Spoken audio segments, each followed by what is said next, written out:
भारत में आजकल सियासत चलती है, लेकिन एक दौर वो भी था जब रियासतें चलती थी।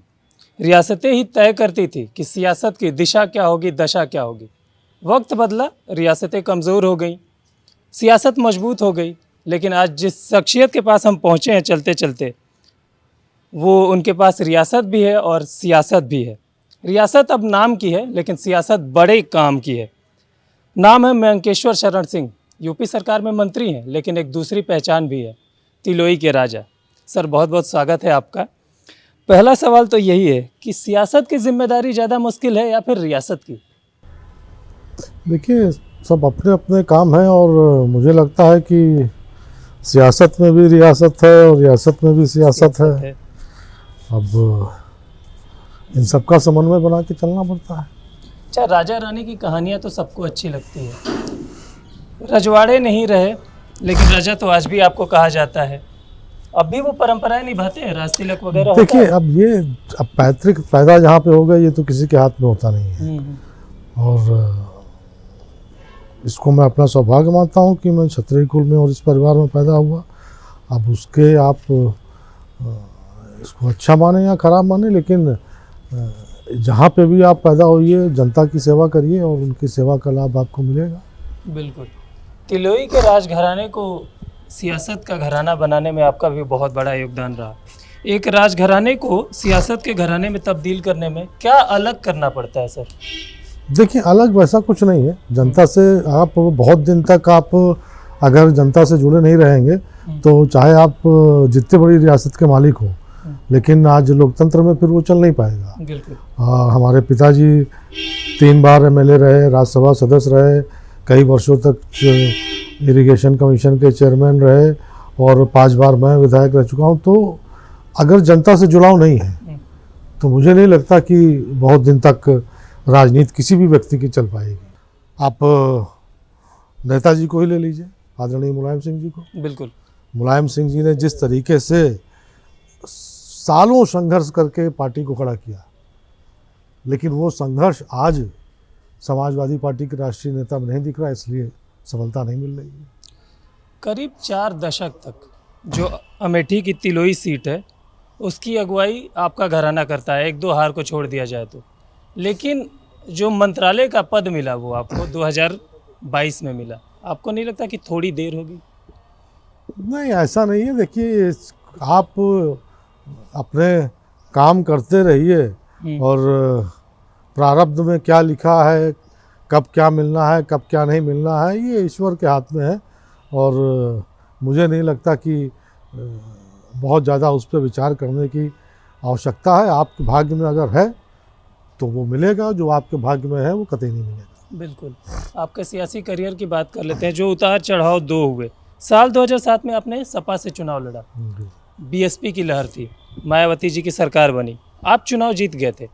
साल 2012 में आप फिर सपा से ही चुनाव लड़े, सपा की सरकार बनी, लेकिन आप चुनाव हार गए।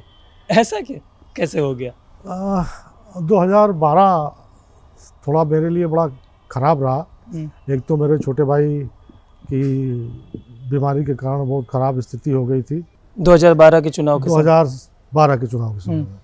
तो एक ये भी कह सकते हैं कि हम लोग पारिवारिक रूप से बिल्कुल जूझ रहे थे, उतना समय नहीं दे पाए और वो जो लिखा था हुआ। वो दोनों नतीजों में मैंने एक चीज़ नोटिस की थी, चाहे 2007 की बात कर ले, वहाँ भी जीत का अंतर बड़ा ही कम था। 2012 में हार का अंतर भी उतना ही वही था। नहीं, निश्चित तौर पे एक तो उस समय तक, बल्कि आप ये कह लें कि 2012 तक के चुनाव में हार जीत का अंतर तिलोई में बहुत कम ही रहता बहुत कम ही रहता था। मैं उस सवाल पे भी बहुत ही कम ही रहता था। लेकिन 2017 से ये अंतर बढ़ना शुरू हुआ और 2017 में मुझे जो जितना याद है करीब 44,000 का अंतर हो गया था। 44,000 का अंतर। उसके बाद फिर 2022 में भी फिर 28,000 का अंतर हुआ। 28,000 का ही अंतर हुआ। इसी सवाल को मैं थोड़ा विस्तार देना चाह रहा था। 1993 से मैं तिलोई के आंकड़े देख रहा था, जब आपका इंटरव्यू करना था तो मैं आंकड़े खंगाल रहा था।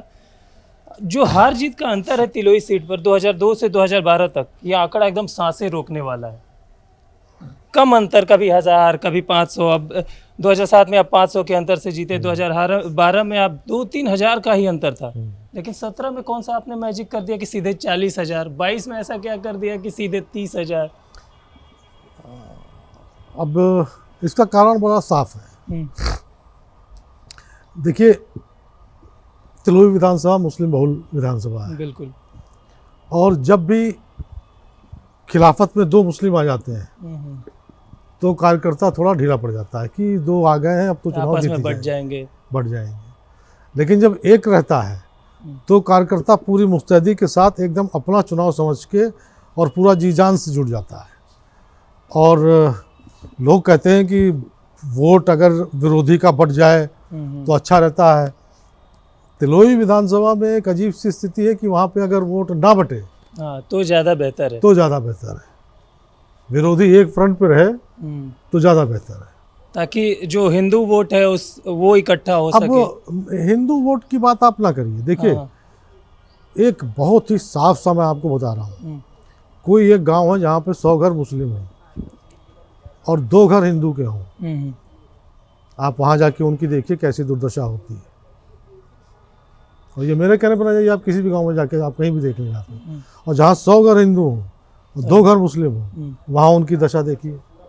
बिहार में अभी चुनाव हुआ, यूपी में साल 2027 में चुनाव है, तो जिसका भी मैं इंटरव्यू करने जा रहा हूँ, एक नैरेटिव का सवाल मैं ज़रूर कर रहा हूँ, क्योंकि लोकसभा चुनाव में नैरेटिव का नतीजा देख लिया है, सबने देखा।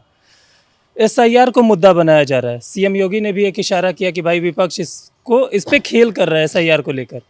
एसआईआर के नैरेटिव को काउंटर करने के लिए बीजेपी क्या कर रही है? देखिए, एसआईआर है क्या? यही तो जनता को समझाना है। इसको लेकर तमाम तरीके का भ्रम जनता है। अच्छी तरीके से समझ भी रही है।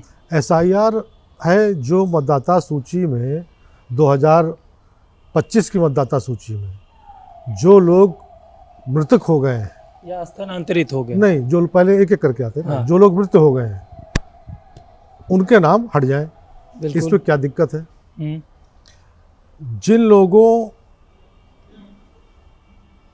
आज यहाँ 5 साल से रह रहे थे, कहीं और जाके रहने लगे, वहाँ के वोटर लिस्ट में उनका नाम आ गया है, बिल्कुल। तो वोटर लिस्ट में तो केवल एक ही जगह नाम रहेगा। हम्म, तो ऐसे लोगों को हटा दिया जाए, इसमें क्या दिक्कत है? और तीसरा, जो भारत का नागरिक नहीं है उसका नाम हटा दिया जाए। अब आप क्या चाहते हैं कि जो भारत का नागरिक नहीं है उसका नाम वोटर लिस्ट में आ जाए? बिल्कुल।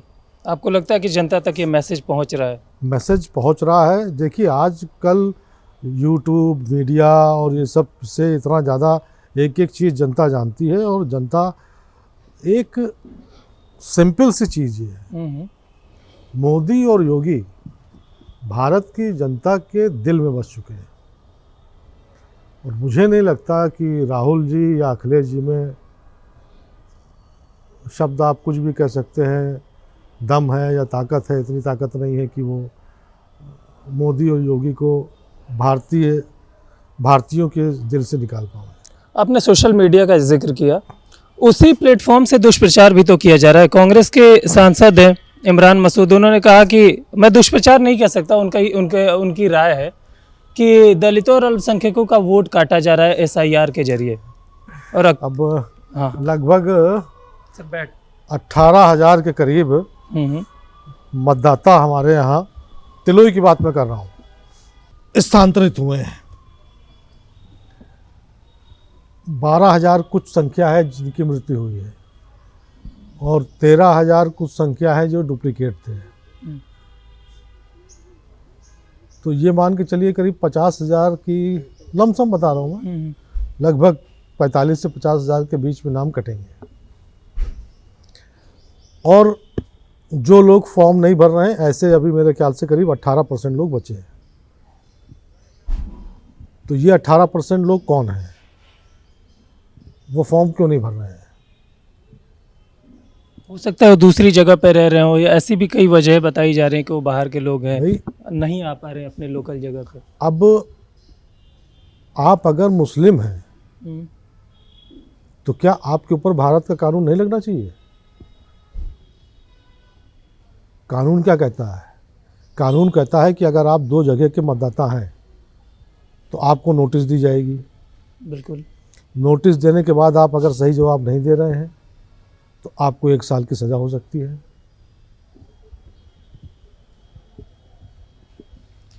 तो अगर आप मुस्लिम हैं तो आप कत्ल करने के भी अधिकारी हो जाएंगे, कोई भी कानून न मानने के लिए अधिकारी हो जाएंगे। ये कौन सा कानून है भैया?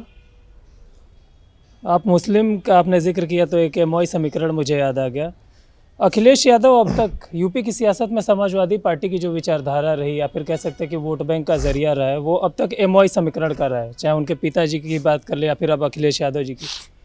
लेकिन जैसे ही समाजवादी पार्टी ने देखा कि यूपी की सियासत में मायावती थोड़ी कमज़ोर हुई है, दलित वोट बैंक से उनकी पकड़ कमज़ोर हुई है, तो अब उस एमओआई को पीडीए कर दिया। और अब उस पीडीए को कह रहे हैं कि पहले तो मुसलमानों का वोट काटा जा रहा है, और ये पीडीए को एसआईआर के जरिए वोटर लिस्ट से बाहर निकालने का एक तरीका है। बाकायदे उन्होंने सदन में ये बात अच्छा, बोली। ये पीडीए है क्या चीज़? इसका फुल फॉर्म है क्या? पिछड़ा दलित अल्पसंख्यक। अखिलेश यादव के बकौल अखिलेश यादव वो इस तरीके की सियासत है कि इन तीन समाज, हालांकि जब उनसे खुल के पूछा जाता है तो कहते हैं कि उसमें ए हमारा अगड़ा भी है। अब हर आप अगर उठा के देख लीजिए, पिछले 1 साल का 1.5 साल से जब से ये पीडीए आया है, तब से पीडीए का अलग अलग चीज़ होता चला गया। कभी कुछ हो जाता है, कभी कुछ हो जाता है। मायावती जी की भी बात की तो खाली दलित से वो नहीं मुख्यमंत्री बनी है, एक बार फुल फ्लेज उनकी सरकार थी। बिल्कुल बिल्कुल। तो सवर्ण भी था उनके साथ, बैकवर्ड भी था। और कोई भी व्यक्ति या कोई भी पार्टी सर्व समाज को लेके जब तक नहीं चलेगी, तब तक न भारत में वो सरकार बना सकता है, ना उत्तर प्रदेश में। मुझे लगता है कि राजनीतिक दृष्टि से केवल हमारे जो विपक्षी हैं वो अलग अलग जातियों में बांटकर सनातन धर्म को बिखरा दिखाना चाहती हैं। क्या मुसलमानों में क्या जातियां नहीं हैं? बिल्कुल। और मैं चैलेंज करता हूं, जैसे अंसारी साहब थे मऊ वाले, किसी दर्जी के यहाँ शादी करते नहीं करेंगे, कतई नहीं करेंगे। किसी सूरत में नहीं करेंगे। किसी बहना के यहाँ शादी करेंगे? अंसार है, मुस्लिमों में अंसार बहुत बड़ी जात मानी जाती है। एक आरोप तो ये भी लगता है कि जो मुस्लिमों की बड़ी जाति है वो पसमानदा मुसलमानों का शोषण करती है। बिल्कुल करती है। अच्छा, आप सर्व समाज की बात करें, मुस्लिम वोट बैंक पर बीजेपी का स्टैंड क्या है? क्या 80-20 वाले फॉर्मूले पे ही चल रहे हैं, या फिर आपको लगता है कि नहीं मुस्लिम बीजेपी की तरफ? देखिए, हम काम कर रहे हैं, हम काम सबके लिए कर रहे हैं। आयुष्मान भारत योजना की सबको लाभ मिल रहा है। जो भी योजनाएं आप देख लीजिए सरकार की, उन सारी योजनाओं को, चाहे प्रधानमंत्री आवास हो, चाहे जो भी योजना हो, सबका लाभ वो ले रहे हैं। लेकिन हमको गाली भी दे रहे हैं, हम गाली खा रहे हैं और हम काम कर रहे हैं। गाली कौन दे रहा है? वही समाज जिसका आपने नाम लिया। बड़ा बयान है ये। आप तो ये भी दावा कर रहे हैं कि नहीं भाई हमें वोट भी मिलता है, अब वोट मिलने लगा है, नैरेटिव चेंज हो रहा है। अब ये मुझे तो नहीं लगता, कहीं एक आध इधर उधर अपना वो हो जाए तो हो जाए, लेकिन अभी मुझे लगता है उसमें समय लगेगा। प्रयास हम लोग का पूरा, हम लोग काम कर रहे हैं। भारतीय है वो, तो हर भारतीय के लिए हम काम करेंगे। अब बाकी वो उसका प्रेम आज नहीं उमड़ रहा है, 10 साल 20 साल, उम्मीद है कि 25 साल 30 साल 40 साल, तो लेकिन हम काम उनके लिए करना छोड़ेंगे नहीं। काम सबके लिए होगा। यूपी में एसआईआर किया जा रहा है, जारी है। घुसपैठियों पर भी कार्रवाई हो रही है। सीएम योगी ने बाकायदा एक लेटर जारी किया है। लेकिन एक आरोप विपक्ष ये भी लगा रहा है कि भाई ठीक है, आप घुसपैठियों पे कार्रवाई कीजिए, एसआईआर कर ही रहे हैं। घुसपैठ हो रहा है तो आपकी सरकार में ही तो हो रहा है, आप रोक क्यों नहीं रहे? ये घुसपैठ आज का नहीं है। आरोप लगा देने से कोई चीज़ सिद्ध नहीं हो जाती है, और घुसपैठ आज से नहीं हो रही है, बहुत समय से हो रही है।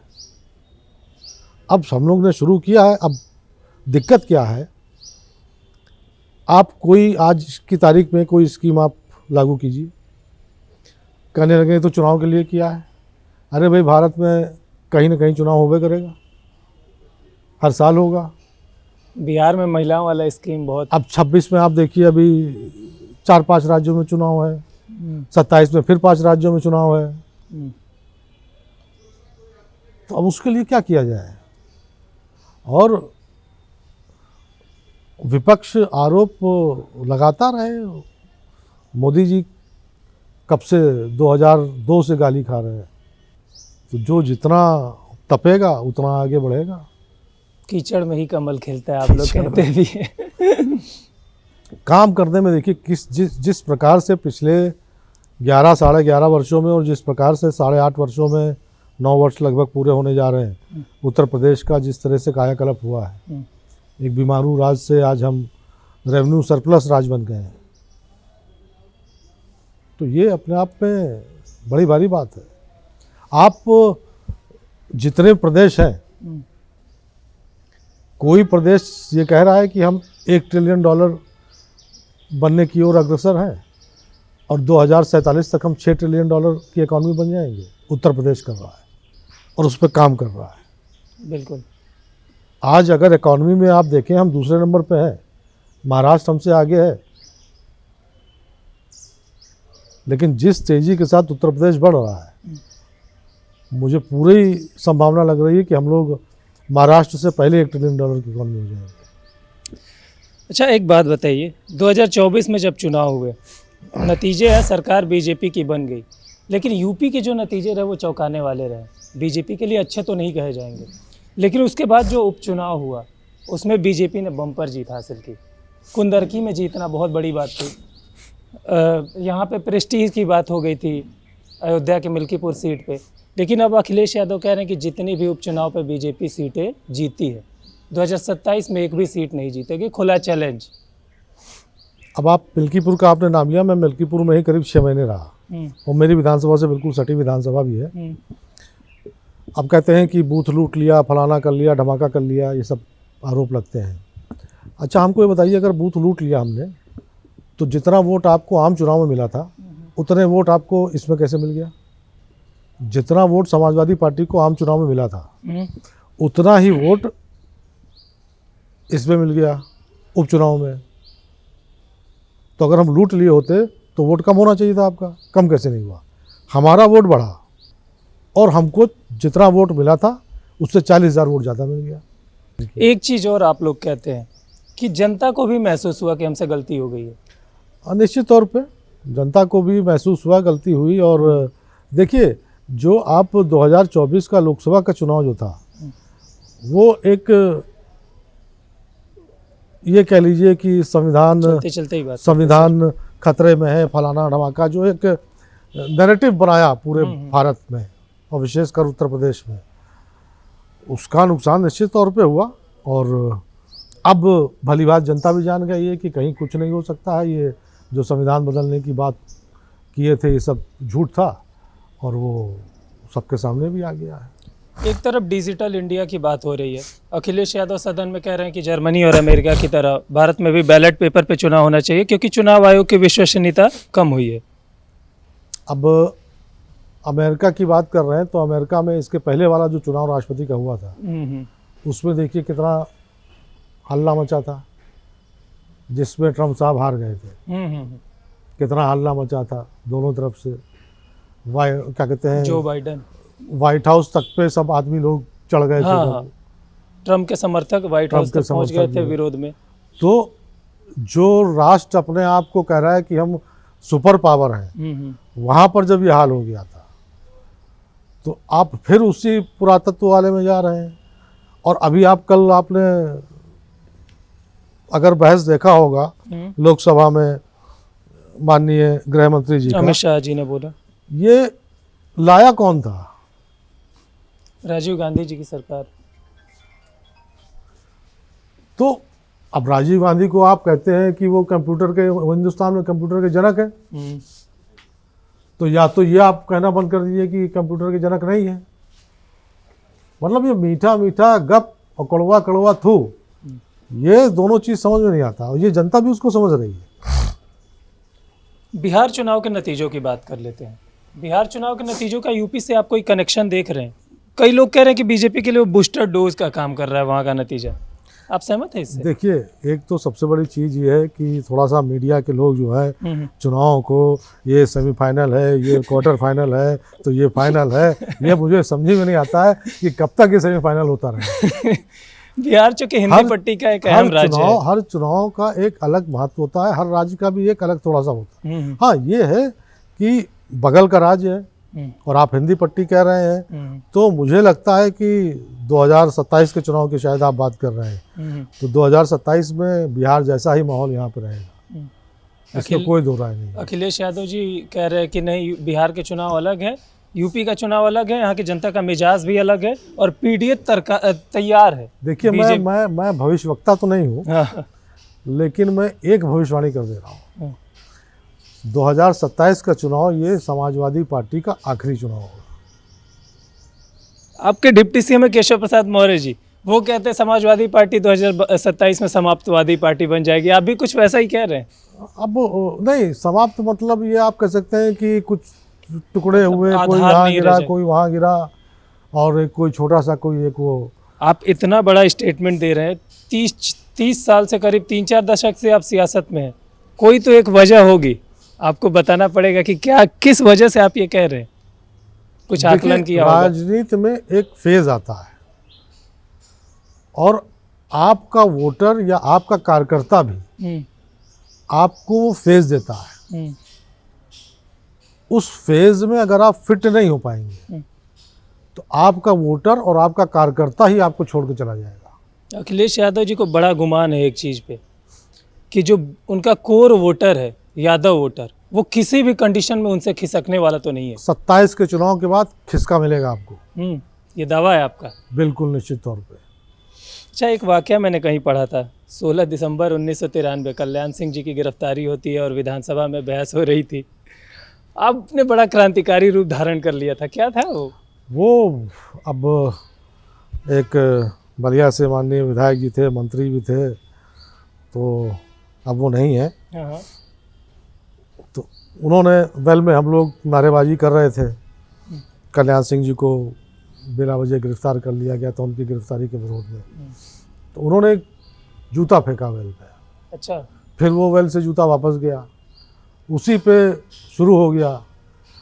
अब उसमें किसने एक पेपर वेट, उस समय सब हर टेबल पे पेपर वेट वगैरह भी रखे रहते थे, और माइक जो थी वो पूरी स्टील की रॉड की थी पूरी वो। तो अब वो किसी ने पेपर वेट फेंका, वो पेपर वेट आके वहाँ यहाँ पे लगा, वो पूरा एक कट लग गया यहाँ पे।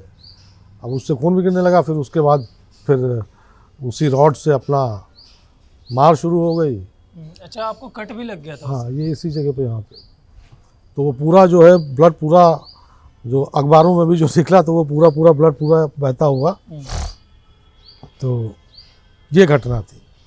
संसद का सत्र चल रहा है, चुनाव सुधार पे चर्चा चल रही है, बाकी सारी चीज़ों पे, वंदे मातरम पे चर्चा चल रही है। विपक्ष एक आरोप लगा रहा है कि भाई चर्चा और भी बाकी सारे मुद्दे हैं उस पर होने चाहिए, बेरोजगारी है, दिल्ली में प्रदूषण है, दिल्ली में आतंकी ब्लास्ट हुआ, इस पे चर्चा नहीं हो रही और बाकी सारी चीज़ों पे चर्चा हो रही है। देखिए, बेरोजगारी, अगर आपको कुछ नहीं करना है तो आप बेरोजगार रहोगे। दुनिया की कोई ताकत आपको रोजगार दे नहीं पाएगी, और सरकारी नौकरी भारत के हर व्यक्ति को मिल नहीं पाएगी।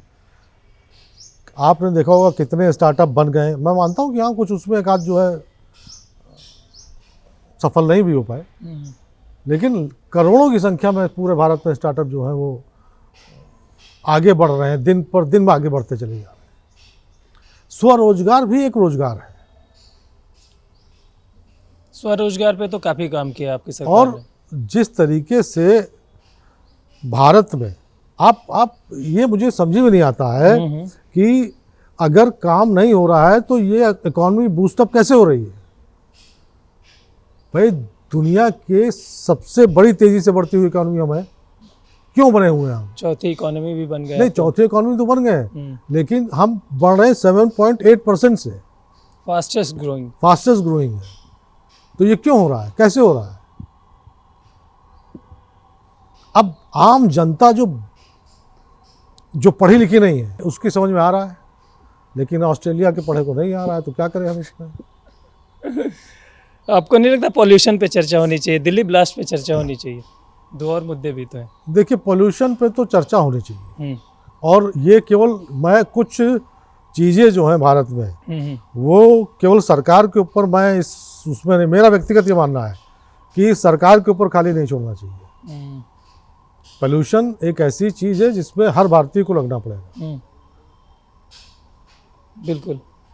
और जिस तरीके से गाड़ियाँ भी बढ़ती जा रही हैं, ये सब छोटे छोटे मुद्दे हैं। और कोई जहाँ देखिए तहाँ हम नदियों में भी जाते हैं तो नदियों में कूड़ा फेंक कौन रहा है? हम ही तो फेंक रहे हैं। साबुन लेके नहा तो नदी में हम ही रहे हैं। मैं एक छोटा सा किस्सा आपको सुनाऊँ। कई साल पहले मैं दिल्ली गया था किसी काम से, तो हमारे बबलू साहब अभी जो थे ना, हमारे ड्राइवर साहब, अच्छा हाँ, तो प्राइवेट गाड़ी से हम लोग गए थे वहाँ पे। तो रात को अपना करीब 12:30-1 बज गया। तो धौला कुआं के पास से जा रहे थे, तो रेड लाइट थी, इन्होंने गाड़ी रोक ली। ना इधर से कोई आ रहा था, ना इधर से कोई आ रहा था, ना सामने से कोई आ रहा था। रेड लाइट थी, रोक ली। तो ग्रीन हुई, ग्रीन हो गई तो हम लोग आगे बढ़ गए।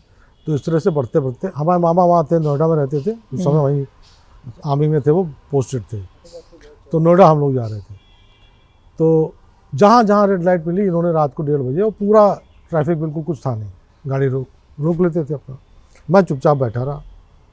आखिरी में जैसे ही हम लोग नोएडा एंटर किए तो पहला टर्न आया, वहाँ से हम लोग को राइट जाना था और रेड लाइट थी। और रेड लाइट होते हुए उन्होंने गट से गाड़ी घुमा दी उधर। हमने कहा ये क्या किया? अरे कहीं बाबा अब तो यूपी आ गए। ये मेंटालिटी है हमारी। हम सारे रेड लाइट, सब कुछ, सारे नियम कानून दिल्ली में पालन करेंगे, लेकिन यूपी में यूपी में आते आते हमारा मेंटालिटी गड़बड़ा जाती है। तो ये सारा का सारा खेल मेंटालिटी का है। तो मेंटालिटी हम खुद अपनी अगर नहीं ठीक करेंगे तो सरकार हमारी मेंटालिटी ठीक करेगी क्या? सरकार लाके हमारे सर पे हेलमेट पहनाएगी क्या? एक आखिरी सवाल मैं करना चाहूँगा, आपके सियासत से ही जुड़ा हुआ। आपकी जो सियासी लड़ाई रही है वो हमेशा मुस्लिम समुदाय से ही रही है। कह सकते हैं क्या कि हार्डकोर हिंदुत्व ही आपके पॉलिटिक्स की नींव है? अब इसको आप हार्डकोर मानिए चाहे जौन सा कोर मानिए, और मुझे इसमें कहने में बिल्कुल भी गुरेज नहीं है कि सनातनियों के लिए और कुछ ना कुछ उनके जो वहाँ, अगर मैं जो देखता हूँ अपनी विधानसभा में विशेषकर, पीड़ित तो वही है। कई बार आपके बयान रास नहीं आते हैं सियासत को। अब किसी को रास आवे चाहे ना आवे, हमारी जनता को अगर रास आ रहा है तो जो जनता को रास आएगा वही कहेंगे और वही करेंगे। ठीक बात है। चलते चलते मैं लास्ट में हम एक रैपिड फायर करते हैं। कुछ एक नाम मैं लूँगा, उनके बारे में जो भी एक शब्द आपके दिमाग में आएगा वो बताना होगा। योगी आदित्यनाथ जी। एक शब्द योगी आदित्यनाथ जी के लिए, एक शब्द में तो एक वाक्य। उत्तर प्रदेश को सर्वोत्तम प्रदेश बनाने के लिए मुझे लगता है कि योगी जी के अलावा और कोई व्यक्ति नहीं है। पीएम मोदी। भारत को श्रेष्ठ भारत बनाने के लिए मोदी जी से अच्छा कोई नहीं। राहुल गांधी। देश के लिए अभिशाप। अखिलेश यादव। थोड़ा संयम लाएं। एक आखिरी नाम, चूंकि आपने उस दौर का सियासत देखा है, मुलायम सिंह यादव।